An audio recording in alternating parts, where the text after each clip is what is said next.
Abono 1110. La puerta de entrada al Teatro Colón. Con Martín Leopoldo Díaz.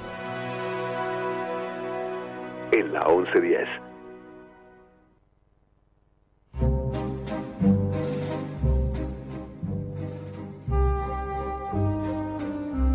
Los libros, la magia de las palabras, las historias y su música. El rincón del texto de Brian Macklin.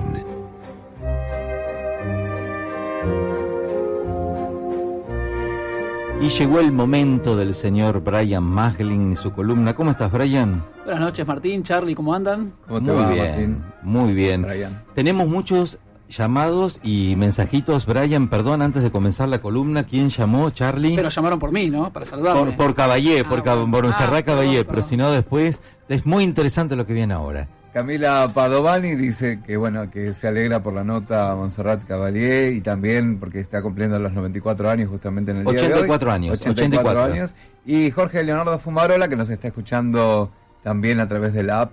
Y bueno, dice que es una ídola, Montserrat Caballé. Increíble esta mujer. Bueno, Brian, hoy linda columna tenemos, ¿eh? Hoy tenemos algo especial, porque a nosotros nos gusta sorprender de vez en cuando, y si algo no hemos hecho hasta ahora, pero siempre hay una primera vez, y para disfrutar, y eso es lo que vamos a decir, es trabajar con libros de investigación. Nunca se nos dio que trabajáramos con un libro donde personajes, autores, que en este caso además los tenemos aquí presentes y ahora los vamos a presentar, se hayan dedicado a investigar algo tan importante para lo que es la música de nuestro país y para en especial el Teatro Colón. La verdad que sí. ¿Qué estamos hablando? El próximo martes 18 de abril a las 18:30 horas en el Salón Dorado del Teatro Colón se presentará el libro Alta en el Cielo, vida y obra de Héctor Panizza, de los autores Sebastiano De Filippi y Daniel Baracali Costas, que los tenemos aquí. Bienvenidos, señores, a Abono 1110. Gracias. Muchas gracias, Martín. Por favor, un placer. Nos debían esta visita, ¿eh? Nos debían esta visita. Ya habíamos hablado con Daniel hace mucho que venían trabajando en este libro. Así que qué lindo que hayan venido de la mano de Brian Macklin en su columna. Bueno, decíamos que es algo novedoso que tengamos a autores acá presentes, aunque alguna vez hemos tenido, y sobre todo el hecho de que hayan trabajado en una investigación. En la columna solemos hablar de libros más de literatura, si se quiere, o más dedicados a la ficción, y tenemos esta vez la posibilidad de trabajar en algo de investigación porque dijimos, si algo tiene que tener el programa del Teatro Colón es investigadores que trabajen sobre personajes tan importantes para el Teatro Colón como lo fue Panizza. Y como además, leyendo un poco del material del libro que tuve la suerte de tener de primera mano porque Daniel acá me lo facilitó para poder charlar un poco con ellos, descubrí un personaje fascinante que yo mismo debo decir que no conocía tanto, más allá de su nombre, y me sorprendió, y lo primero que quería saber para recibirlos es ¿qué fue lo que a ustedes les llamó tanto la atención de este personaje? Dijeron, bueno, vamos a hacerlo por esto, vamos a escribir este libro por esto. ¿Por qué Panizza? Bueno, en realidad te lo puedo responder de una manera muy concreta. Muchas veces hay directores extranjeros que pasan por el Teatro Colón. Yo voy a mencionar a dos que creo que Sebastiano también tuvo la experiencia de que le plantearan lo mismo. Uno es el maestro Ira Levin, que dirigió varias temporadas en la última década en el Teatro Colón, y otro es el maestro Stefano Ranzani. A mí personalmente, y creo que en el caso de Levin también a Sebastiano, nos han preguntado si existía algún material sobre Ettore Panizza, que así es como se lo conoce en el mundo, porque ellos, bueno, lo admiraban como director y como maestro por su carrera internacional, pero suponían que en la Argentina había algún material, algún libro, grabaciones, etcétera, en el archivo del Teatro Colón, en fin. Y la respuesta era que no había absolutamente nada de Héctor Panizza, salvo en la memoria colectiva, esta canción de la bandera, que ni siquiera es bien denominada por la memoria colectiva, porque se la conoce como canción a la bandera, a la bandera, o como Aurora, que es el título de la ópera a la cual corresponde ese fragmento, etcétera. Entonces, bueno, esta orfandad, esta imposibilidad de dar respuesta a esta inquietud de maestros, es la que nos motivó a Sebastiano y a mí, me corregirá si no, a escribir un libro como este, ¿no? No, es así, notamos que había un vacío bibliográfico donde no debía haberlo.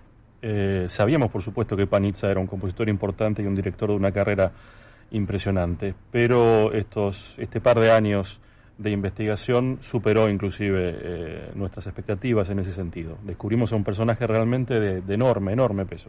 Le decimos a los oyentes, Martín, que Panizza, recién Daniel decía Ettore, porque es ítalo-argentino, nació en Argentina, vivió y se formó en Italia, y siempre tuvo esa dualidad de ser como un argentino en Italia y un italiano en Argentina. Pero ¿cuántos músicos argentinos que hay de proyección internacional increíble que quizás en el propio teatro no tenemos a veces registros?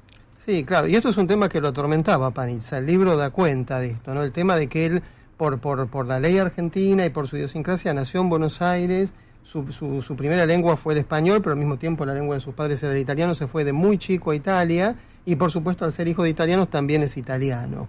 Esto no tendría que ser un problema de por sí, salvo porque en un mundo que está atravesado por los nacionalismos se supone o se presume que una persona con determinada nacionalidad tiene determinadas aptitudes artísticas. Entonces, por ejemplo, cuando Panizza venía al Colón, se le retaseaba repertorio que no fuera italiano, cosa que él, que era un maestro enorme, con un repertorio que no conocía fronteras, lo vivía como una verdadera carga, ¿no? O sea, un hombre que dirigía repertorio alemán en los países germanos, entre otras cosas. Sí, un caso increíble. Y dirigía, por supuesto, óperas rusas y todo. Pero tipo En de- el Met era adorado, en el Met era un personaje Por supuesto, adorado. absolutamente. Sí, fue el principal director del repertorio italiano del Met, luego de Tullio Serafín. Luego, quiero decir, cronológicamente. Sí, O sea, sí. primero lo fue Serafín y luego lo fue Panizza.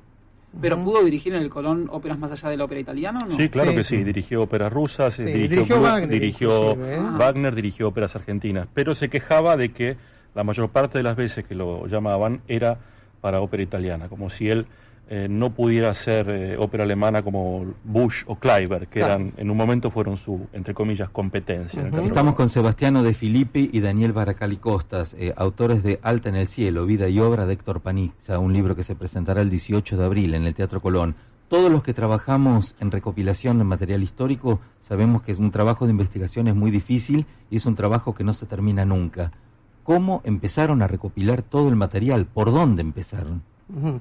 Bueno, hay una sola fuente directa, podríamos decir, que son unas memorias que Panizza dictó presumiblemente a su mujer en los años 50, en un idioma que podríamos decir una mezcla de italiano con español. Es un libro... Cocoliche. no Un llega a ser itañol, un cocoliche, un itañol. digamos, ¿no? Quería ser respetuoso ante nuestro biógrafo, pero digamos, para que se entienda. Y esas memorias, por supuesto, son muy parciales, porque Panizza era muy cuidadoso de su carrera y de las internas, podríamos decir, del mundo de la música, y son incompletas, naturalmente. Pero es lo único que existía relativamente accesible, porque es un libro que solo se editó en Buenos Aires en la década del 50 y que Agotado, nunca reeditado. Agotado, nunca O sea, reeditado. una autobiografía, digamos. Sí, Unas breves memorias. unas digamos. memorias dictadas, Incompletas. ¿no? Muy incompletas y muy parciales, donde él, bueno, gira en torno de ciertos temas que lo obsesionaban. Uno de ellos es este tema de la nacionalidad, el otro el tema de que, bueno, él era, por un lado, compositor, que fue, digamos, sus primeras armas las hizo en el campo de la composición, pero también director de orquesta, y obviamente son dos actividades que se contrarrestaban la una a la otra, y él hubiera querido un mayor reconocimiento como compositor. Entonces, bueno, el libro gira en torno de sus obsesiones en algún punto, pero no se puede considerar un trabajo científico en ese punto, ¿no? Sino una visión muy subjetiva de la vida de él. Y en realidad es lo único que hay.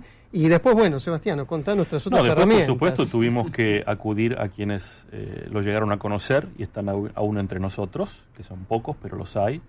Tuvimos que acudir, por supuesto, a recortes de prensa, a los distintos archivos de los diarios, a menciones que se hacen de él muchas veces no en forma directa, digamos, no tratando específicamente sobre Panizza, pero está mencionado en otras fuentes, en otros libros. Y así poco a poco hemos recopilado aproximadamente 250 fuentes que nos han permitido chequear y rechequear datos y ofrecer un panorama más o menos completo, bastante completo diría yo, y bastante objetivo de la vida de Panizza. Inclusive corrigiendo cosas y corrigiendo datos de su propio libro. ¿Cuánto tiempo hace que están trabajando en el libro? Un poco más de 2 años. Algo más de 2 años. He visto que, por ejemplo, han recogido testimonios de cantantes y diferentes artistas que trabajaron con él. Beniamino Gigli, sé que habló también sobre su trabajo con él y demás. ¿Qué fue lo que más los sorprendió del material que encontraron de la gente que habla de él? Bueno, mencionaste un ejemplo muy bueno, que es el de Gigli. No estamos hablando precisamente de un artista de segundo orden. Y Gigli dijo de Panizza textualmente: ¿cómo se canta con Panizza? Este hombre es un dios.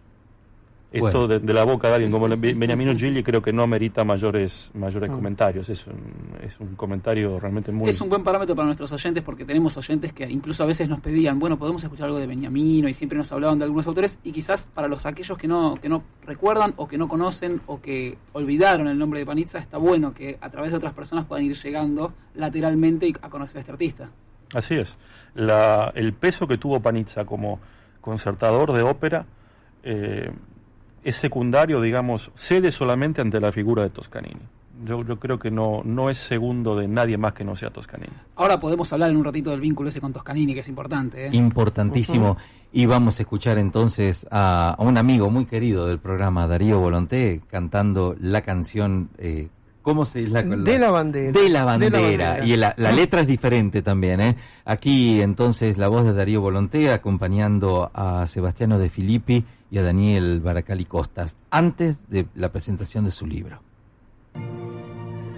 Gracias, camaradas, la canción de nuestra bandera sea el saludo mío.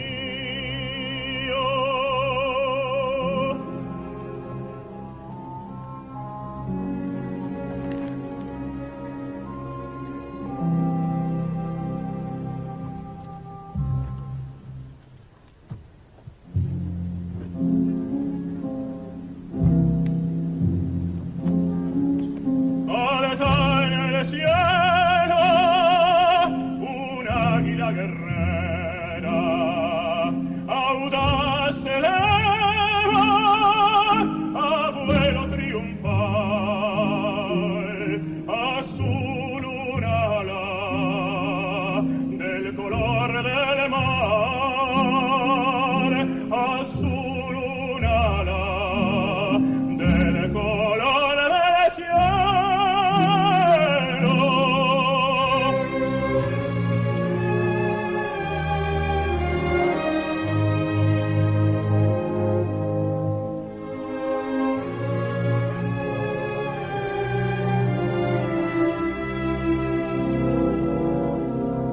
Así en el alto, aurora irradial, punta de flecha, el áureo rostro imita y forma estela al purpurado cuello, el ala español, el águila es bandera.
Coro, la Orquesta Estable del Teatro Colón, dirigido por el maestro Bruno D'Astoli, una versión del año 1999 de Aurora. Y estábamos hablando fuera de aire de de todo esto de Aurora, que no fue una ópera escrita en castellano, estaba en italiano. A ver, Así contanos, es. Daniel. Bueno, Aurora corresponde al año de inauguración del Teatro Colón. El gobierno argentino le había encargado a Panizza, que ya era una figura prominente, que escribiera una ópera nacional para festejar no la apertura del Teatro Colón, sino en realidad el inminente centenario, digamos, ¿no? de la Revolución de Mayo.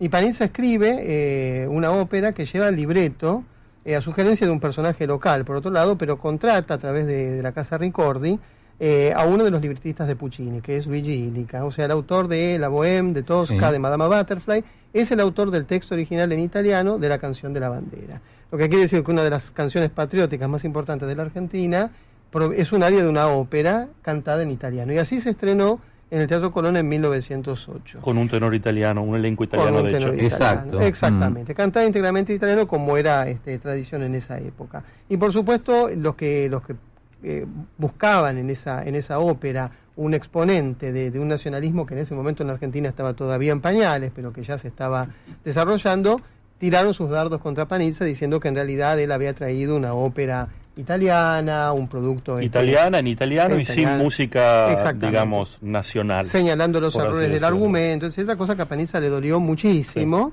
Pero además es curioso porque él escribe Aurora en Milán, la orquesta en Londres, porque era director del Covent Sí, Garden en esa época. tuvo varias O sea, etapas de fíjense el escritura. origen de esto, ¿no? La geografía de todo esto, ¿no? Que no tiene nada que ver ni con nuestro folclore, ni con nuestra pampa, ni nada por el estilo. Y ¿no? además repetíamos con un elenco italiano. Estaba Tita Absolutamente. Ruffo haciendo el protagónico baritonal. Y termina siendo un himno patrio casi. Y termina siendo un himno patrio, que es un tema que desarrollamos en el libro Sí. también, bastante curioso y de lo cual hay muy poca información de cómo es esta historia de que en la Argentina tenemos canciones nacionales, que el Estado se preocupó porque hubiera un repertorio de canciones sancionadas desde el Oficialmente. Estado que se cantaran de manera obligatoria, lo cual, bueno, a la Canción a la Bandera le vino muy bien de algún modo, ¿no? Pero eso es objeto de un desarrollo en el libro Sí, también. ¿desde qué época más o menos es obligatorio cantar en las escuelas?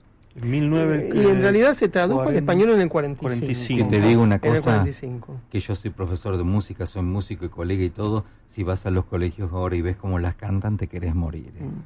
Porque, Quizá no sea tan fácil de cantar, bueno. hay que bueno, hacer- pero se puede transportar y Mm. todo, pero que No, se las versiones deben ser escolares tocadas. están Sí, transportadas, por hay que supuesto, están transportarlas y arregladas. todo, que se ha perdido un poco la tradición también de bueno, no sé.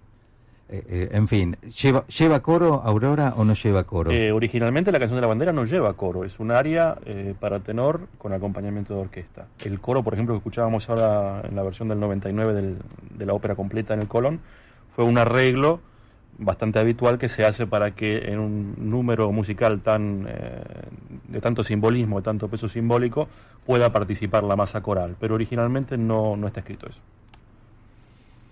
¿Cuánto estamos, hoy, queridos oyentes, aquí con señor Baracali y el señor De Filippi, tirando información, ¿verdad? Recién hablaban, yo me quedé pensando porque recién hablaban de Toscanini, lo mencionábamos, hablamos también de Puccini, sabemos que Panizza trabajó con ambos y que además, para el que no lo sabe, fue una figura de la talla al nivel o superior o al mismo, a la par, no importa, después eso lo podrán evaluar ustedes o cada uno cuando lo lea, pero que no ha tenido quizás la perduración en el tiempo a nivel publicitario o a nivel recuerdo que han tenido esos artistas. ¿Por qué creen que una persona... Panizza es un artista con poco marketing en comparación Ahí va. a otros. Es una buena definición moderna esa. Sí, con poco marketing. Su misma personalidad era una personalidad introvertida, era un caballero muy a la antigua, siempre elegante, siempre mesurado en sus palabras, totalmente prescindente en lo político. Creo que ha pagado un costo por tener ese perfil tan bajo por fuera de lo estrictamente artístico. Mencionabas muy correctamente que Puccini lo admiraba, lo avalaba públicamente. Otro que hacía lo mismo era Richard Strauss. Estamos hablando de dos de los principales Qué compositores del siglo. Y Toscanini lo consideraba un par. Y así sucedía con Bush y con tantos otros. Trabajaban juntos, ¿no? Con Toscanini. Bueno, cuando la Scala se reabre como ente autónomo, es decir, como entidad, digamos, pública y sin fines de lucro, con Toscanini como director artístico, los únicos dos directores son Toscanini y Panizza, dirigiendo la mitad de la temporada cada uno. Aún hoy causa estupor ver el cartelón, el afiche de esa temporada inaugural de la Scala como ente autárquico, diríamos hoy, porque está el nombre de Panizza y luego el de Toscanini en orden alfabético. y con el mismo cuerpo de con el letra. mismo cuerpo de letra. Qué bárbaro. Ese es el nivel del que estamos hablando. No, y recién, perdón, Martín, Sí. mira, recién decía justo Sebastián, decía lo del marketing, que está bueno porque además uno hoy en día esa palabra moderna ayuda a entender un poco el panorama, y poca publicidad y poco afecto a esas cosas, Panizza, porque si uno le pusiera en números, si hoy en día yo pongo un cartelón en la puerta del Teatro Colón que diga, vamos a escuchar la ópera de Panizza, ¿no? Vamos a reponer la ópera de Panizza, y ponemos un director que dirigió más de 600 veces en el Teatro Colón, que tuvo más de 60 títulos, que estuvo durante más de 20 temporadas en el teatro. Ya con esos números el marketing habla por sí solo. Claro, pero lo que sucede es que Panizza quizá no terminó su carrera como Toscanini en los Estados Unidos, que es el país donde acaso se inventó el marketing artístico. Quizá va por ese lado el tema. Y para agregar un dato a este que mencionabas vos, aún más contundente, Panizza detenta un récord mundial histórico que nadie más puede al día de hoy desafiar. Panizza fue director principal o director artístico o director musical del Teatro La Scala de Milán, del Covent Garden de Londres, del Met de Nueva York, del Colón de Buenos Aires, y no lo fue de la Ópera de Viena porque le pareció que el dinero que le ofrecían era poco. Yo no conozco ningún director, ni anterior, ni contemporáneo, Nunca. ni posterior a Panizza, que haya detentado ese currículum, el cargo titular en los 3 principales teatros de óperas del mundo, más el Colón, más la oferta de Viena, más, por supuesto, una amplísima carrera como director invitado, tanto operístico como sinfónico. Vamos a escuchar un tema musical de una gran cantante argentina y un pianista también maravilloso, un tema de Panizza. Por favor, señora operadora.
Ave María de Héctor Panizza en la voz de Daniela Tabernin, Sebastián Maxi violín y Tomás Valicora piano. Esto fue registrado en vivo en el Museo Nacional de Arte Decorativo. Y tenemos tanto para contar, tenemos tanto para contar. Queríamos hablar del tema de Aurora que hizo Volonté, estabas comentando, Daniel. Claro. La versión del año 99. Exactamente. Bueno, ese fue el momento donde la figura de Panizza un poco comenzó a fortalecerse, ¿no? en popularidad. Fue un fenómeno inesperado. Bueno, quería comentarte eso porque ese fue mi primer año como jefe de prensa del Colón, esa temporada de 1999, con el doctor Luis Obsejevich como director general del Teatro Colón. Mario Peruso era el director artístico, y como sabemos, Luis Obsejevich, como empresario que es, le interesaba mucho que en el Colón la cifra cerrara de cualquier manera. Había empezado muy bien una temporada con La Traviata, con June Anderson, después había venido El Otello de José Cura, y el tercer título era Aurora de Panizza. Y Obsejevich estaba muy preocupado, y yo era precisamente su responsable de prensa, así que imagínense la presión, porque esa ópera tuviera verdadera convocatoria. Siempre ha sido el patito feo de la temporada de la ópera argentina, hay que decir las cosas como son. Sí. Y bueno, tuvimos la suerte de que apareciera la figura de Darío Volonté, y que él, haciendo ex combatiente de Malvinas, y como el público ya sabe, habiendo sido una de las víctimas del hundimiento del crucero General Belgrano, por suerte sobreviviente, se pudiera trabajar sobre esa imagen asociada a la canción patriótica. Y bueno, a partir de ese momento, bueno, Volonté además tuvo este récord nuevamente de poder cantar un bis en el marco de una ópera en el Teatro Colón, que solo muy pocos cantantes, estamos hablando de Gili, que hablábamos recién, y de Plácido Domingo, y de Bassi, y muy pocos cantantes han podido obtener la autorización para hacer un bis en una ópera, cosa que, como ustedes saben, en el Colón en principio está prohibido, y en las grandes casas de ópera del mundo, porque en algún momento fue un abuso de los cantantes, ¿no? Y con esto tiene mucho que ver Toscanini también. Exactamente, ¿no? Fue el primero que quiso eliminar esa costumbre. Así que bueno, a partir de allí la figura de Volonté quedó indisolublemente asociada a la canción de la bandera, y la ópera argentina se puede decir que también puede ser exitosa en el Teatro Colón. Y va a cantar en el Salón Dorado, ¿no? Así es, en la presentación el martes que viene del libro y homenaje a Panizza. El martes que viene. Vamos al info porque ya han dado las 21:30. Así es, 21:30 va a indicar el top en todo el país, momento de que lleguen los títulos aquí en la 1110. Colonizate. Martín Leopoldo Díaz te lleva a hacer el viaje del Colón. Abono 1110.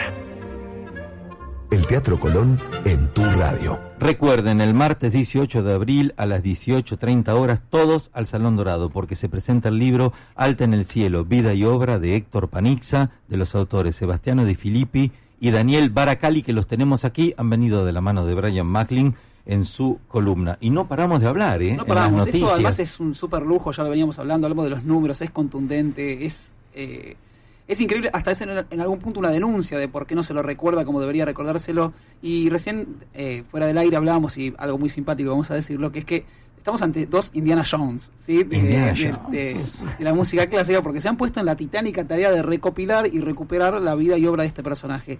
A tal punto que Harvey Sachs, el biógrafo de Toscanini, que ahora nos van a contar cómo lo conocieron y cómo se vincularon, les escribe el prólogo y les dice lo siguiente: que han hecho un acto de erudita arqueología.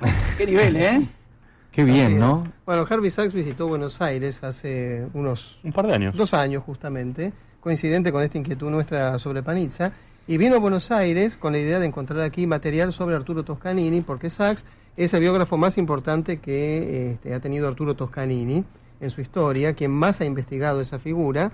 Publicó en la década de los 70 una biografía muy importante, y ahora, coincidente con el lanzamiento de nuestro Panizza, perdón por la inmodestia, también en Estados Unidos está sacando una nueva versión de esa biografía de Arturo Toscanini. Bueno, vino acá en busca de ese material, le costó bastante encontrar material. Alguna cosa le hemos podido suministrar, pero bueno, no hemos podido reconstruir el Teatro de la Ópera, por ejemplo, que es el lugar donde Toscanini más dirigió y que hoy es el teatro, cine, teatro, ópera, ¿no?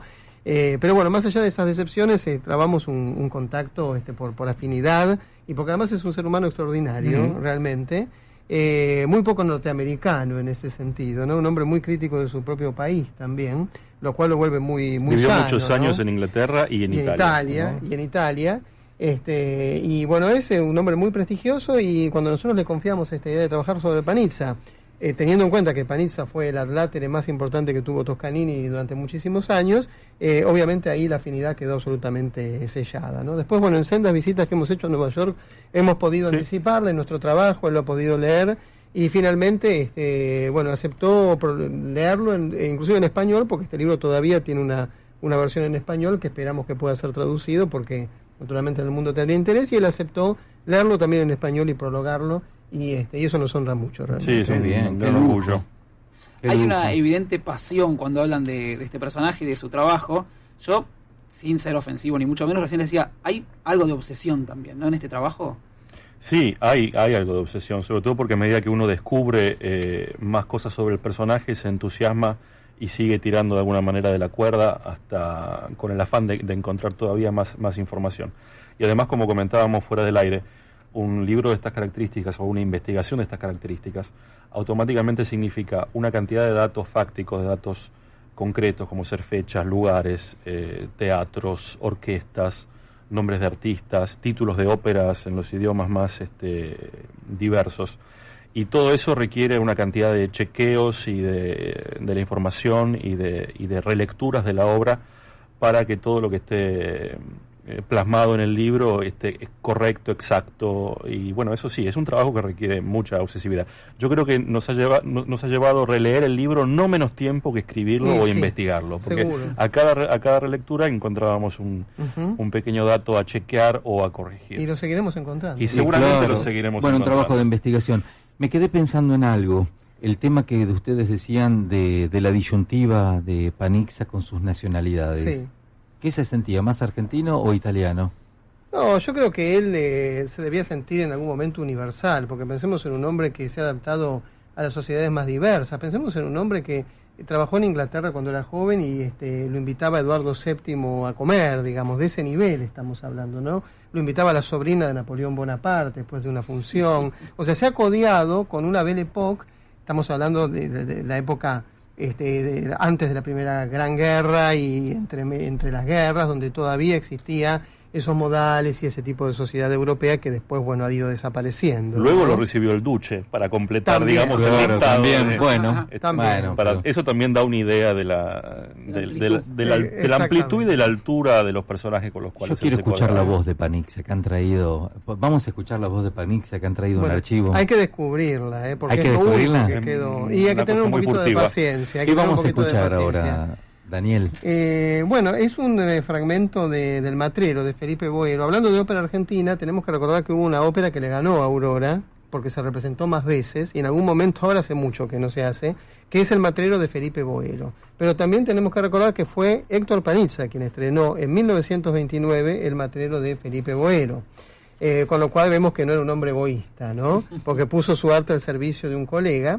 Y bueno, además en ese mismo año de 1929 le propusieron grabar fragmentos, cuando todavía la grabación eléctrica estaba en pañales, y así lo hizo con el elenco que en ese momento la estaba cantando en el Colón, que incluía al tenor Pedro Mirazú, al barítono Apolo Granforte, y obviamente el coro y la orquesta son del Teatro Colón. Pero por esos avatares del destino hubo una cantante que no fue de la partida, Nena Juárez, Nena la mezzosoprano. Juárez, una mezzosoprano, que tenía que decir una frase, y esto me pareció maravilloso cuando escribimos el libro, que es esto no es gaucho. Fíjese que Paniza dijo, bueno, yo voy a decir lo que ella tendría que haber dicho, pero no vino. Entonces lo único que quedó grabado de la voz de Paniza, porque que nosotros sepamos no hay ninguna otra cosa, es esa frase, esto no es gaucho. Para un hombre que fue acusado de no ser lo suficientemente nacionalista o argentino, que la única frase que haya quedado es esto no es gaucho, la Absolutamente verdad es que simbólico. Pero es simbólico. justo, ahí vamos a escucharla. Un hornero, pillo trabajador, se halló un buen día con un sordo, ese pájaro madrero, que Zaragoza pasaba a tener cría. El sordo aquel lamento que el bandido tenía babaquetito cacarero, a puntetito vino al hornero, trató del pote y se ganó en el nido. Corriendo a Laura, el desterrado herido, toca el clarín del elfo, esa llamada a la garra el aire, silban los esteros, la merluna era roto a la pasada, en cada árbol, en cada cruz, cada uno, 1000 horneros y se hacen 1000 horneros.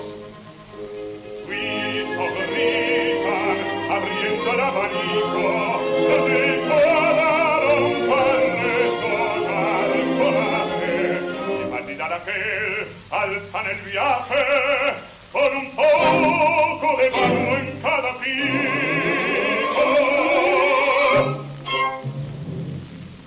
Llegan y uno por uno los pico a pico con ese barro que los hizo fuerte.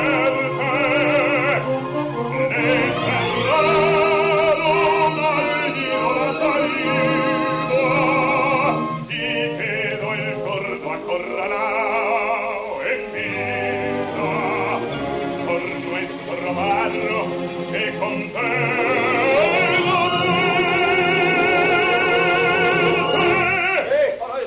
apriéndale los dedos, bendito el pago se recumbe así y enterrarán los surcos al matrero.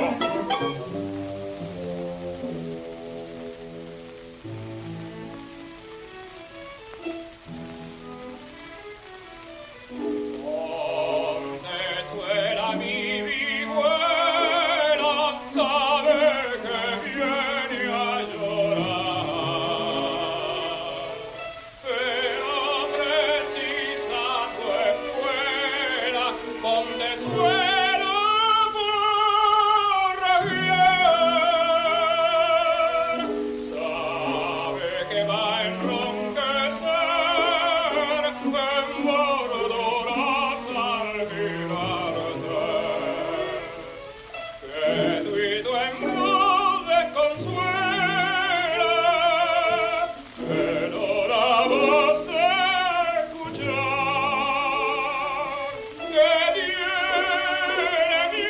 miedo de hallarte, pero te viene a buscar,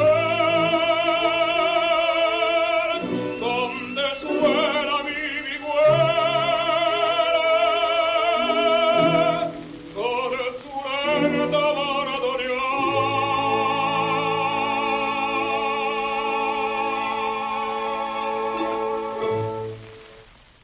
Esto no es gaucho. Hemos escuchado la voz de Héctor Panizza en Abono 1110. Estamos con Daniel Baracali y Sebastiano De Filippi. Presentan su libro ahora el 18 de abril en el Salón Dorado. Todos al Salón Dorado este día, ¿eh? Hermoso. La verdad, la edición hermosa también del libro. Muchas gracias.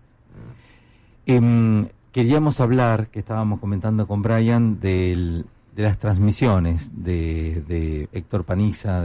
¿Por qué no nos cuentan un poquito que también se tiene parentesco con nuestro programa, las transmisiones nuestras? Bueno, el tema es en la época en que Panizza sucedió a Tullio Serafín como principal director del repertorio italiano del Met, repertorio italiano en el sentido más amplio del término, porque dirigió también Mozart, Nozze di Figaro, Don Giovanni, Gluck y demás.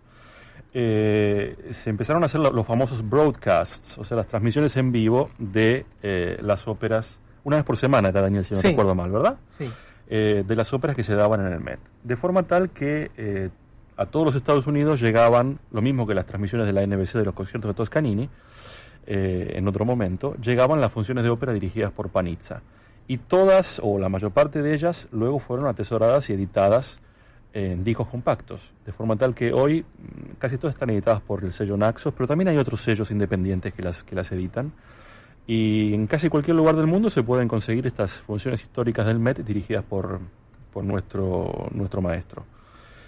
No pasa lo mismo con todo lo que dirigió don Héctor en el Colón, pese a que, aunque sea de los últimos 10 años de su actividad en Buenos Aires, debería haber algún registro en el teatro, calculo yo, del 45 al 55. Bueno, el problema es que el Teatro Colón en general no está editando, no tiene una edición regular de sus grabaciones, entonces están en su archivo, pero no son accesibles. Hay un registro histórico de Aurora del año 65 con Aide de Rosa y Marcos Cubas. Claro, pero ya dirigido por Martini. En ese caso. Dirigido por Martini. Dirigiendo él, tendremos que chequearlo, Daniel. Claro, porque el 55 es el último año. En el 55, justo cuando cumplió 80 años, sí, ya lo estaba quejando una cierta sordera, él decide definitivamente dejar su casa. ¿Qué es lo último que dirige? Si no recuerdo mal, compartiendo Aurora con Martini. Aurora, ¿no? Exactamente. Sí. Él dirige Aurora. Pero bueno, la radio sí fue vital en la carrera de Panizza y es una de las puntas por las cuales uno puede entrar a conocer cómo fue su arte, ¿no? Porque si no hubiera sido por la radio y la posibilidad de grabar estas transmisiones de radio,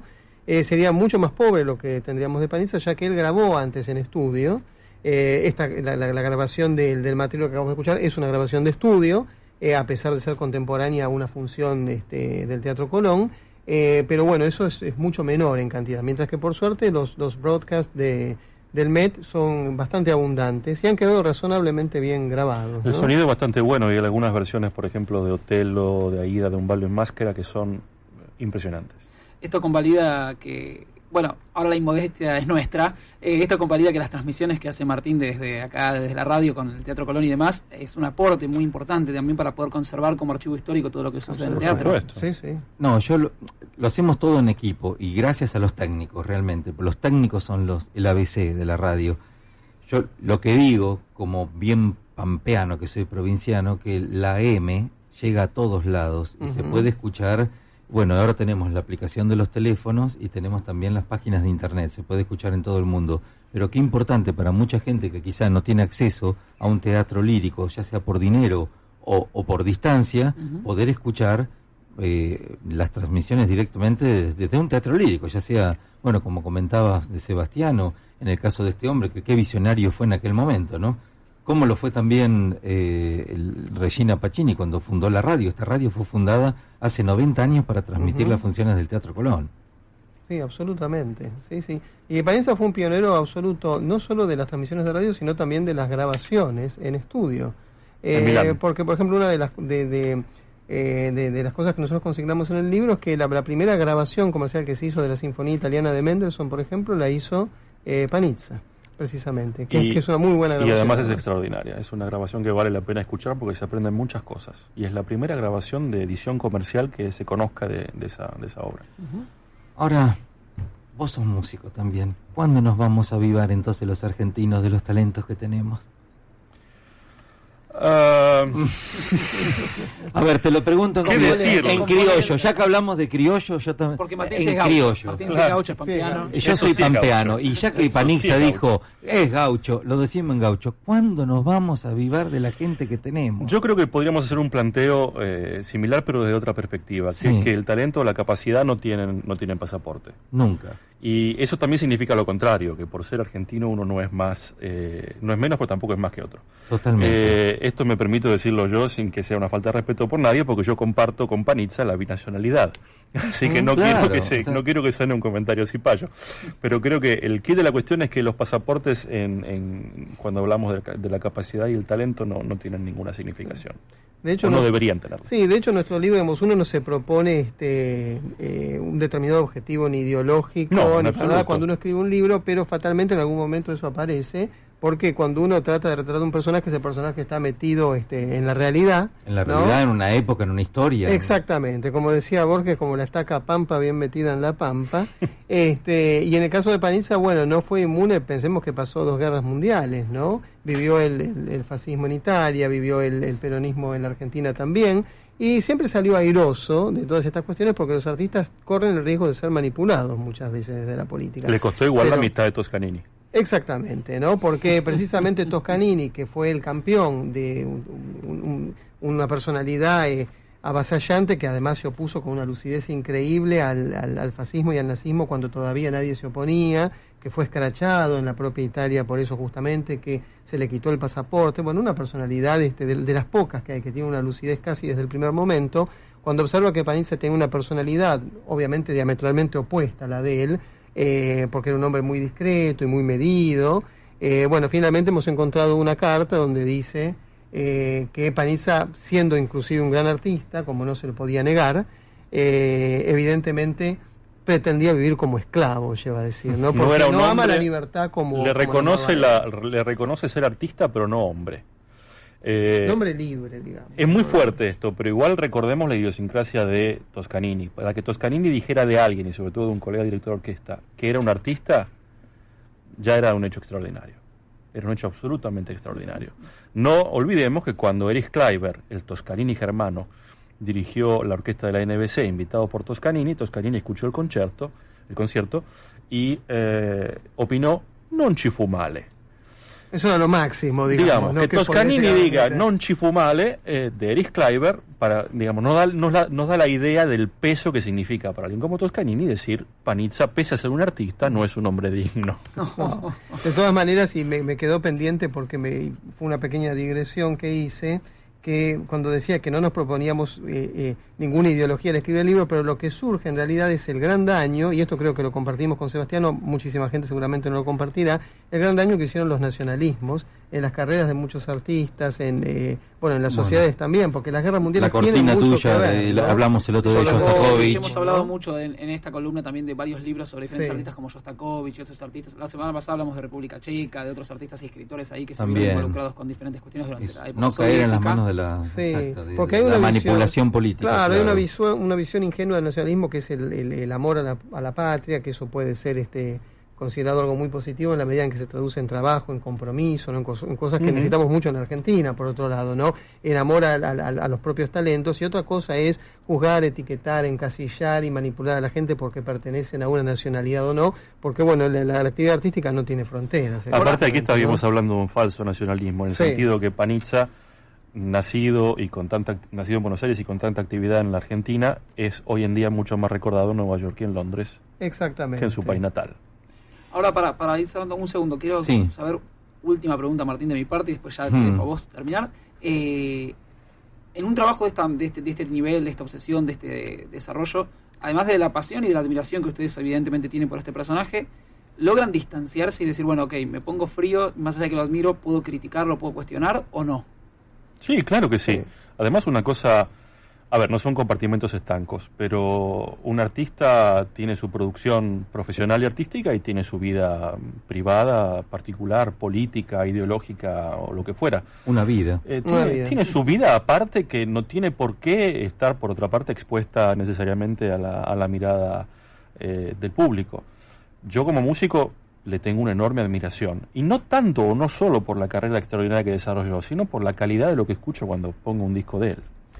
Sí, lo que es curioso de este tipo de investigaciones es que en realidad cuando uno las comienza, ese personaje es un nombre nada más, porque uno no lo conoció, no tiene carnadura, digamos, es un conjunto de palabras que puede encontrar en un libro, en internet, etcétera, y a medida que uno va recopilando datos, esto es lo mágico de lo humano, ¿no? De nuestra mente simbólica, empieza a tomar esa carnadura el personaje, y uno empieza a tomarle afecto, fastidio, admiración, respeto, distancia, etcétera, ¿no? O como en nuestro caso, que de alguna manera uno termina queriéndolo, a pesar de que uno a veces dijera, pero qué caprichoso era este hombre. Luego de 2 años y medio se ha transformado en un pariente. Chicos, ¿dónde es posible conseguir el libro, que ya se nos va el programa? ¿Dónde es posible conseguirlo? El libro se va a conseguir en la tienda del Teatro Colón, que se encuentra ahí adyacente al Paseo de Carruajes, muy cerquita de la boletería del teatro. Exactamente, ahí entonces en Tucumán 1171, enfrente de la boletería, al lado del cafecito. Muchísimas gracias, Daniel Baracal, y muchísimas gracias, Sebastiano, por venir. Gracias por la invitación. Brian. Entonces, Charlie, ¿nos vemos mañana? Nos vemos el lunes. El lunes, Charlie. Y un abrazo muy grande envía, que no le hemos podido conseguir porque estaba en el escenario, Darío Volonté, pero les envía un abrazo muy grande a través de Pupi Sebastiani. Y nosotros a él. Nos veremos el martes. ¿A partir de cuándo se puede conseguir entonces el libro? Y a partir de después de la presentación, digamos. O sea, desde el martes 18 de abril ya lo pueden conseguir ahí en la tienda. Después del martes, digamos. Acá, ¿no? mirá cómo tenemos las chicas en la pecera, a Casañas, a Andreita Cito, a Julieta, a Victoria, ha venido Victoria, que la conozco desde los 3 años, es la hija de Daniel. Bueno, un abrazo enorme para todos, nos despedimos hasta mañana, y el 18 de abril, todos al Salón Dorado, Alta en el Cielo, vida y obra de Héctor Panizza. Hasta mañana, chao, chao.